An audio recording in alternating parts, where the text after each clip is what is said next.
Bienvenidos y bienvenidas a una nueva clase de biología. Esta sesión va a ser mucho más corta que el resto. En esta sesión vamos a aprender sobre conceptos que son muy importantes para entender, comprender y poder manejarse bien en ecología.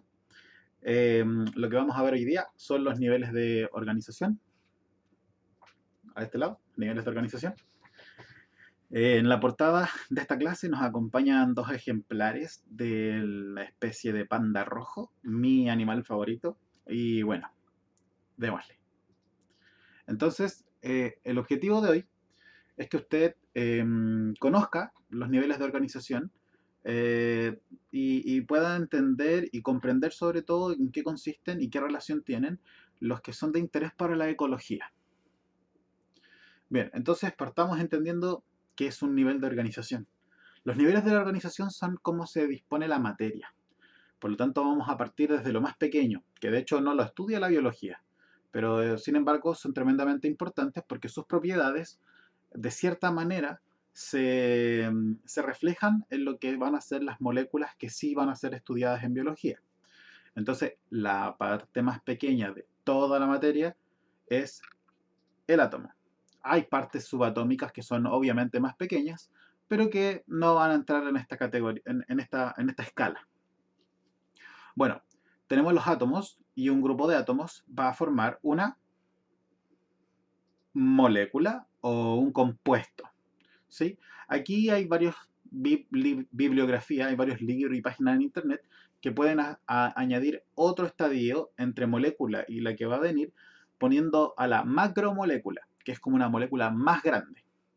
Yo simplemente quiero que entiendan que un conjunto de átomos forma una molécula. Y esta molécula puede ser grande, como una macromolécula, no sé, como un ácido graso, una proteína grande, la molécula de ADN, por ejemplo, etcétera. Pero también puede ser una molécula muy pequeña. La cosa es que si nos vamos yendo hacia lo más biológico, un conjunto de proteínas, de lípidos, de carbohidratos, etcétera, va a formar un organelo. ¿Ok? Hay diferentes organelos. En este caso se les presenta una mitocondria, un organelo de doble membrana que tiene por función producir la energía que la célula necesita eh, para su funcionamiento. Bien, de aquí en adelante probablemente las cosas son más fáciles. ¿Cómo se llamará entonces al conjunto de organelos? Al núcleo, al aparato de Golgi, a la mitocondria, al retículo endoplasmático, etcétera. Le llamaremos célula, obviamente. ¿Sí? Y aquí es importante porque la célula es el nivel en donde parte la vida. De aquí hacia atrás, nada estaba vivo. La célula es el concepto básico que va a tener vida. Y también la reproducción asexual. Hay algunas células que también se reproducen de forma sexual, pero aquí parte la reproducción en general. ¿Bien? Bueno, un conjunto de células que tengan una misma forma y una misma función se va a denominar tejido. En este caso, por ejemplo, tenemos células de las microvellosidades del intestino delgado. Básicamente el intestino delgado tiene un montón de células que lo conforman, pero las que forman las microvellosidades son solamente uno de esos tejidos. Bien, entonces cuando tenemos muchos tejidos que forman parte de una misma estructura, le vamos a denominar un órgano. Por lo tanto, ya pueden entender cuál es la diferencia entre un tejido y un órgano. Y es que en el tejido todas las células tienen la misma función y son bien similares. En un órgano puede que tengamos muchas funciones y por ende muchas células con formas diferentes. Pero teniendo en cuenta que ya tenemos el órgano, ¿cómo se le va a llamar a la estructura que tiene todos los órganos de una misma funcionalidad, todos acoplados? ¿Sí? A esto le llamaremos un aparato o un sistema. Y es por eso que en este caso les presento un perrito que tiene el sistema digestivo o los aparatos digestivos. Entonces ahora, de nuevo, ¿cómo se le llamará al conjunto de aparatos o el conjunto de sistemas? Un individuo o un organismo. ¿Sí? Básicamente, obviamente ahí confluyen el sistema digestivo, el sistema respiratorio, el excretor, el circulatorio, el reproductor, todos. Bueno, formamos un organismo, ¿sí? Aquí, obviamente, hay nuevos niveles, por ejemplo, la reproducción sexual, en su plenitud, ¿ya? Eh, hay algunas células para los organismos que son unicelulares, en que la célula es el organismo, por lo tanto, por eso les dije que en célula también había reproducción sexual, porque hay algunas levaduras que se reproducen de forma sexual y son organismos unicelulares, pero es la excepción, ¿bien? Nosotros vamos a definir que la reproducción sexual parte en el nivel del organismo completo. Siempre esto vamos a estar hablándolo de organismos pluricelulares generalmente. Bueno, un conjunto de organismos de la misma especie que habitan un lugar determinado y en un tiempo determinado se va a llamar población. Por lo tanto, en la foto les muestro una foto de muchos perritos que están viviendo evidentemente en el mismo lugar y están en el mismo momento, ¿sí? Y esto es importante porque yo no soy de la misma población que un finlandés o que un sudafricano o que un japonés, porque no estamos en el mismo lugar. Y usted me va a decir, profe, pero estamos en el mismo planeta. Sí, pero la definición de población es algo local, es algo en donde yo puedo tener una interacción y poder reproducirme con este otro ejemplar o con este otro individuo. Por lo tanto, lo de población abarca un territorio bien definido y acotado. Por ejemplo, para nosotros podría ser perfectamente una ciudad, un pueblo, una comuna o una provincia, pero es bien local, ¿ya? Es bien local. Entonces, de nuevo, la definición de población es el conjunto de organismos de la misma especie que habitan un lugar y un tiempo indeterminado. De la misma manera, yo y mi tatarabuela, que lo más probable es que haya vivido en la misma ciudad, no pertenecemos a la misma población porque evidentemente ella vivió en un tiempo pasado. Así que tampoco seríamos de la misma población. Bien, mencionó una palabra que es especie, y tal vez ustedes la manejan. Fue parte de la pregunta de la evaluación de la materia pasada. ¿Qué es una especie? ¿Se acuerdan?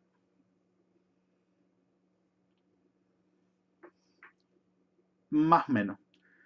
Estoy seguro que varios repitieron la misma frase que nosotros dijimos muchas veces. Básicamente, una especie es el conjunto de todos los organismos que tienen la capacidad de reproducirse y generar una descendencia fértil, ¿cierto?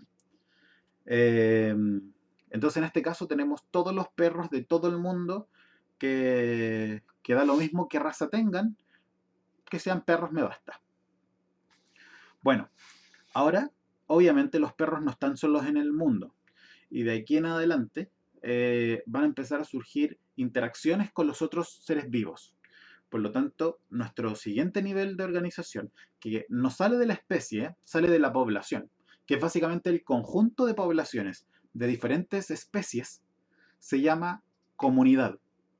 Entonces aquí el perro está interactuando con el pasto porque a veces se lo come y vomita, está interactuando por ejemplo en la fotografía con ovejas porque lo más probable es que son perros pastores, etcétera. Aquí el perro está teniendo interacción con otras especies, con gatos, con conejos, con lo que sea, con lo que sea. Entonces vamos a entender a la comunidad como el conjunto de seres vivos que habitan en un mismo lugar, ¿sí? Y en un mismo tiempo. Básicamente lo mismo que decir es un conjunto de poblaciones. Listo. Perdón por el ruido.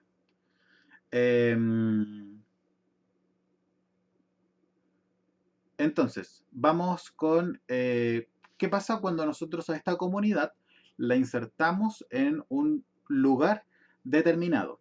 Por ejemplo, esa misma fotografía de los perritos, el pasto, atrás me parece que hay como un arbustito, y las ovejas, las ponemos al fondo del océano marino, obviamente se van a morir. No es el mejor lugar para poner a esa comunidad. El mejor lugar para poner esa comunidad probablemente sea una pradera, un terreno largo, llano, fértil, ah, con un clima controlado, templado, quizás un poco de frío, eh, pero con condiciones, digamos, entre comillas, normales para nosotros. Por lo tanto, cuando yo a una comunidad la inserto en un lugar donde puede tener cierta estabilidad, le vamos a llamar un ecosistema. El ecosistema entonces se va a componer de dos componentes importantes, valga la redundancia. Va a tener dos elementos, dos factores. Por un lado va a estar la comunidad, que van a ser todos los seres vivos, y por otro lado va a estar el biotopo, tal como suena. El biotopo va a ser simplemente el lugar físico, inerte. Por ejemplo, el aire que va a estar, el agua que va a haber, el suelo. Es como el paisaje en general. En este caso podemos ver básicamente piedras, el suelo, allá por allá una montaña, que hay aire, que no se ve agua, por lo menos aquí cerca, puede haber un río, un lago, lo que sea. Entonces, la comunidad y el biotopo van a formar el ecosistema. Sinónimos para estas dos palabras hay un montón. Por ejemplo, la comunidad se puede llamar también biocenosis y el biotopo se puede llamar como factores o elementos abióticos. Abiótico significa sin vida, por lo tanto le cae perfecto esta palabra. Y por el otro lado, a los que son seres vivos se les puede llamar de lo contrario, factores bióticos. Bien, por si acaso lo ven así en su libro o en cualquier otro lado. Bueno, obviamente entonces entendamos que todos los lugares probablemente del planeta Tierra son ecosistemas, porque siempre va a haber vida, ¿sí? Alguna bacteria, algún hongo, lo más probable es que haya algún animal, algún vegetal, siempre va a haber una interacción de seres vivos.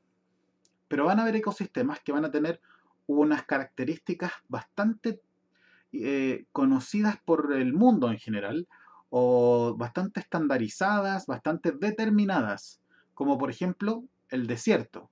Cuando yo les digo desierto, todos se imaginan un lugar muy árido, con poca vegetación o vegetación muy monótona, con poca humedad, con pocas lluvias en el año, café, etcétera. O sea, son condiciones que todos entendemos al decir desierto.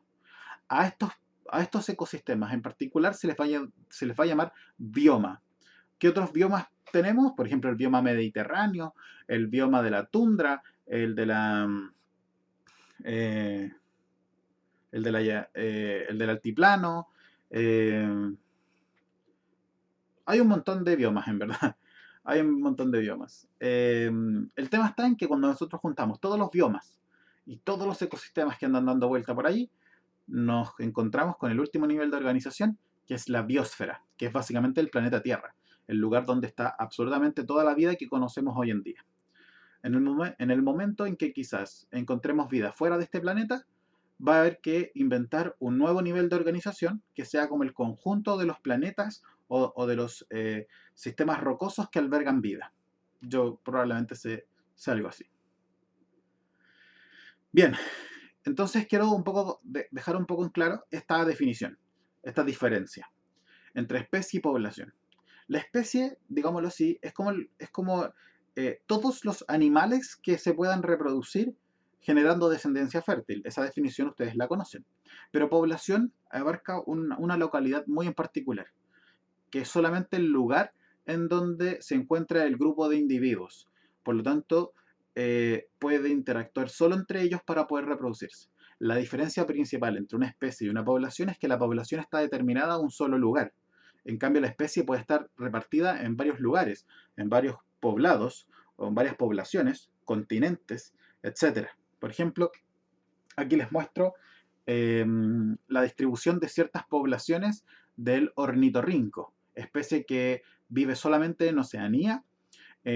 Toda la franja roja es el lugar donde habita el, este, este animal, y la parte de abajo, donde está una pequeña isla, está en amarillo porque está introducido en ese lugar, no vive ahí de manera natural. Por lo tanto, todas las poblaciones que puedan vivir ahí van a formar obviamente parte de esta especie, pero cada poblado, cada localidad o cada grupo determinado por el espacio de ornitorrincos va a ser una población diferente. Bien, por lo tanto, la principal diferencia, insisto, entre una especie y la población es que la población es el grupo que tiene un espacio de determinado y específico, ¿vale? Bien, espero que estén muy bien. Recuerden que cualquier consulta la pueden escribir en la misma plataforma de YouTube, si lo están viendo por YouTube. Me la mandan por mensaje interno, me la guardan hasta que nos encontremos en el chat. Pero plataformas y vías tienen. Así que eso. Nos veremos la próxima vez. Acuérdense de suscribirse aquí abajito. Pónganle me gusta y nos veremos en la sesión de chat. Cuídense. Chau, chau.